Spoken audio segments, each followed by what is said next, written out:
pessoal, tudo bem? Sejam todos bem-vindos. Eu sou o Jorge Luiz, acadêmico do 7º período do curso de Bacharelado em Direito, e nós estamos aqui para falar um pouco para vocês sobre a disciplina de Direito Civil, mais especificamente sobre o penhor. Pois bem, você sabe o que significa penhor? Como funciona? Quais suas garantias, os seus direitos, suas obrigações? Bom, vamos falar para vocês agora sobre a origem do penhor no Brasil, que é datada de 1861. Com a fundação da Caixa Econômica, existia uma modalidade de empréstimo chamada de montes de piedade europeus, que funcionava como um monte de socorro, que era justamente emprestar dinheiro em troca de joias que ficavam guardadas na instituição. Pois bem, daí, como primeiro direito real de garantia sobre coisa alheia, o penhor é constituído sobre bens móveis, em regra, ocorrendo a transferência efetiva da posse do bem do devedor ao credor, também em regra. E nós falamos duplamente em regra por quê? Porque nas modalidades de penhor rural, industrial, mercantil e de veículos, os bens continuam em poder do devedor, que os deve guardar e conservar. Mas nós não podemos esquecer que o penhor se efetiva por um instrumento público ou particular. Sendo ele particular, ele deve ainda ser levado a registro no cartório de títulos e documentos para receber o efeito erga omnes, que é justamente o seu direito exercido contra todos. Se essa garantia não vier a ser efetivada, nós teremos aí um contrato intrapartes. Beleza, então segue adiante e não deixe de acompanhar. O penhor ele surge a partir de uma relação obrigacional, onde eu tenho um credor e eu tenho um devedor.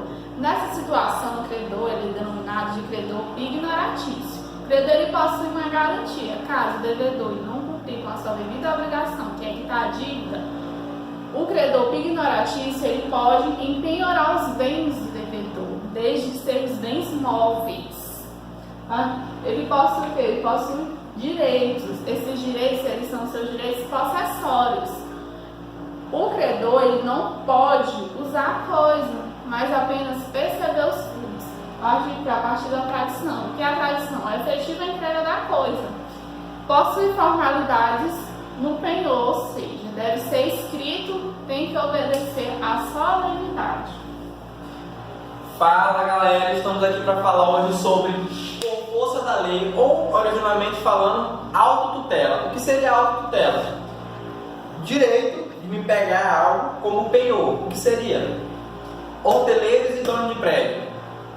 Eu sou hoteleiro, alugo o meu espaço para os meus hóspedes e eu vejo que eles vão me calotear, ou, melhormente falando, não vão pagar aquela hospedagem. Eu posso, como dono do hotel, pegar algo, um bem móvel disponível, pois se eu não pegar algum bem móvel disponível, se caracteriza como um crime. Outro também que pode fazer, os donos de prédios sobre os locatários. Seria basicamente a mesma coisa, não muda nada. Eu, como dono, posso pegar algo para suprir minha necessidade, para mim não sair no prejuízo.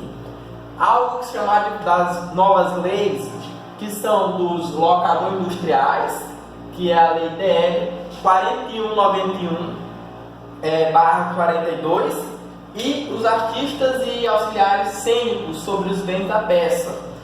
Aqui também é lei especial, que é a lei 6.533/78, que diz que eu, como artista, vejo que a pessoa que me contratou não vai me pagar, eu posso pegar algo que está ali ao redor, as coisas que são da própria natureza da apresentação. No caso, um exemplo hipotético, Isaac Bruno, ele é o meu contratante, ele me contrata para apresentar algo, para dançar, fazer algo. Eu vejo que ele não vai me pagar. E eu percebo que tem bens ao meu redor que eu posso pegar para suprir minha necessidade, para mim não ser um prejuízo. Não, prestando atenção, eu não posso pegar algo que não está disponível e também não posso forçar, porque isso se torna crime.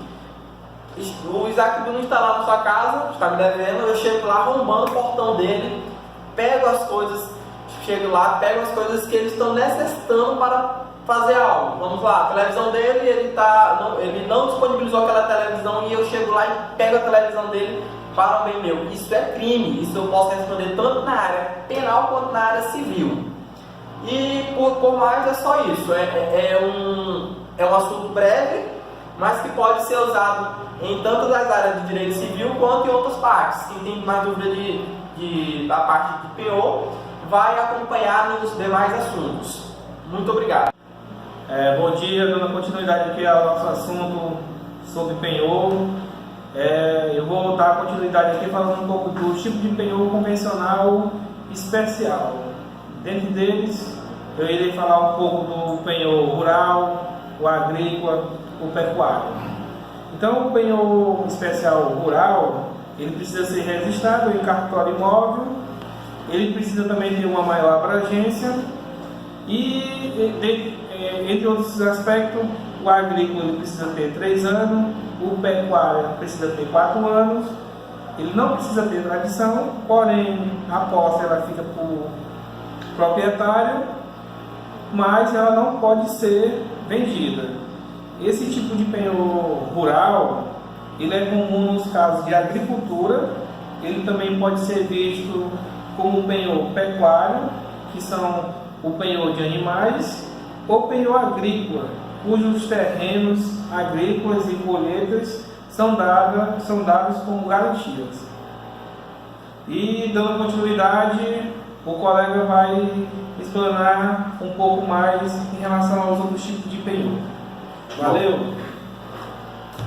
Eu vou explicar um pouquinho sobre o penhor industrial e mercantil, né? Ele é complemento do penhor agrícola, né? Porque quando se leva para o espaço de penhor agrícola, você consegue abordar situações em que instrumentos agrícolas são repassados, no caso da penhora, né? Como máquinas. No penhor industrial e mercantil é exatamente isso que acontece, seguido de outras coisas. O penhor industrial e mercantil ele acontece, obviamente, em situações industriais ou de mercado. Ele se aplica principalmente a utensílios utilizados nesse segmento, né? Máquinas, aparelhos agrícolas, terrenos, aparelhos para exploração de salinas e até mesmo animais, né? Que a gente consegue identificar nessa questão do penhor agrícola.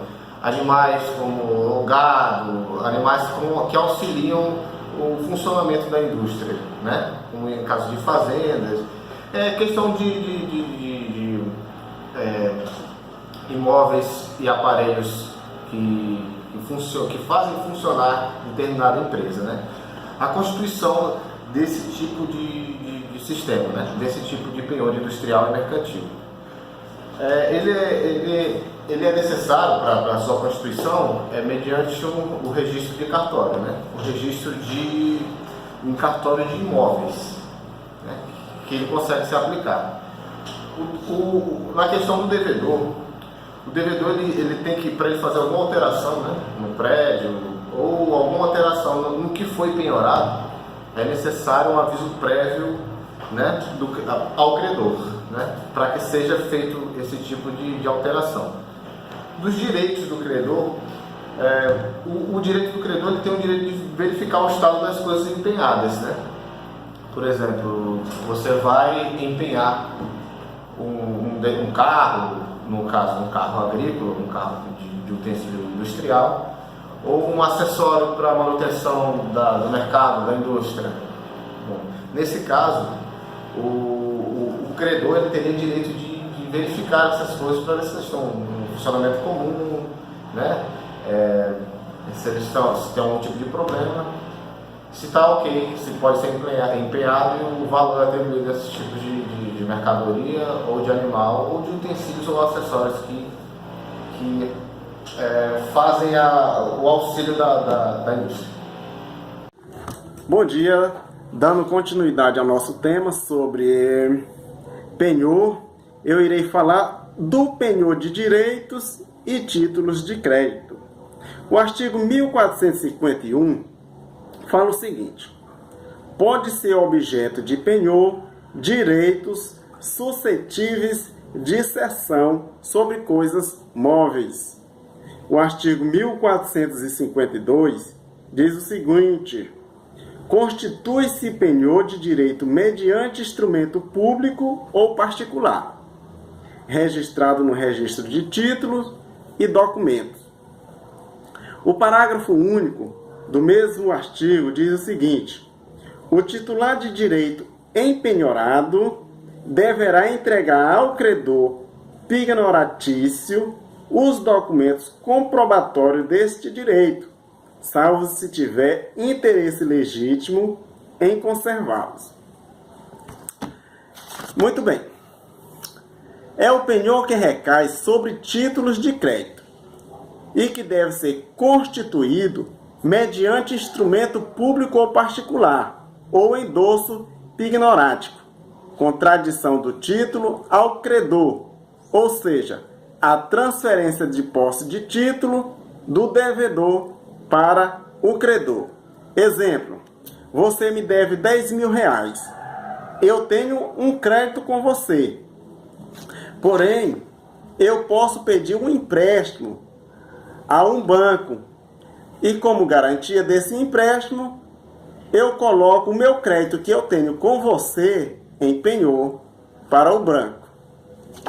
Conforme o artigo 1459, em seu inciso 3º, que diz o seguinte: fazer intimar o devedor do título que não pague ao credor, no caso eu, enquanto durar o penhor. Dando continuidade ao assunto, eu vou falar um pouco das obrigações do credor pignoratício.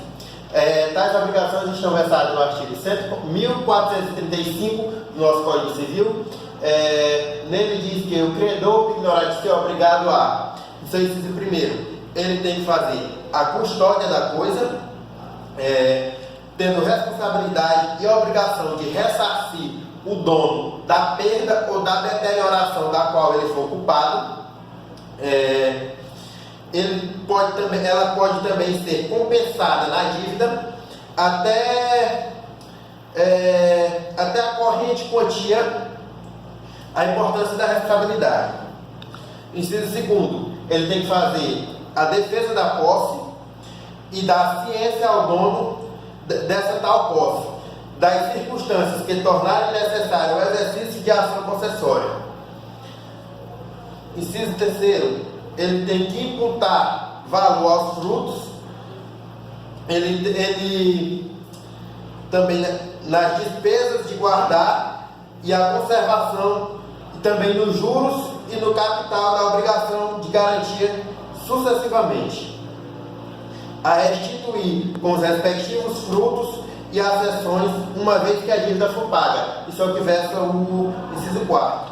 No inciso 5º, ele tem também a obrigação de entregar o que sobeje do processo do preço quando a dívida for paga. No caso do inciso 4º do artigo 1433. Olá pessoal, nós iremos agora falar sobre a extinção do penhor.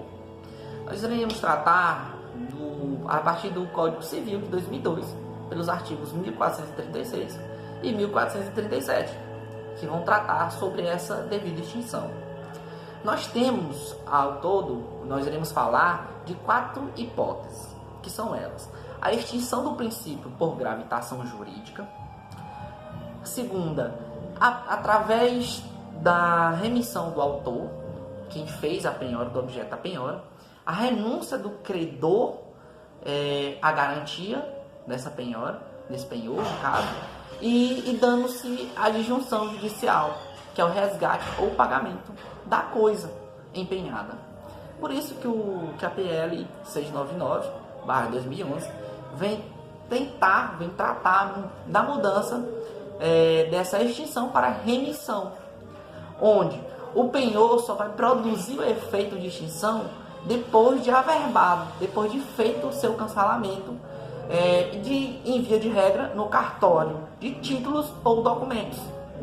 Nós podemos também ver pelo artigo 1437 do Código Civil, que trata sobre dessa situação de averbação, para que haja essa extinção. E nós também podemos trazer uma doutrinadora, um pensamento de uma doutrinadora, que é Maria Helena Diniz, que diz que enquanto não for cancelado o registro desse penhor, ele terá efeito erga omnes. Então, assim, só assim nós iremos conseguir essa extinção da penhora. E por aqui acabamos o nosso vídeo. Obrigado por assistir. Tchau, tchau. Fazer a custódia da coisa como depositário, tendo também a obrigação de ressarcir o dono da perda ou qualquer que seja a deterioração que for.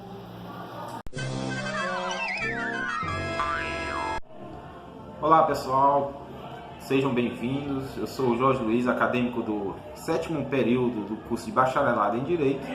Nós estamos aqui para falar um pouco para vocês sobre a disciplina de Direito Civil, mais especificamente sobre o penhor. Pois bem, você sabe o que significa penhor? Como funciona? Quais suas garantias? Seus direitos e suas obrigações? Pois bem, a origem do penhor no Brasil...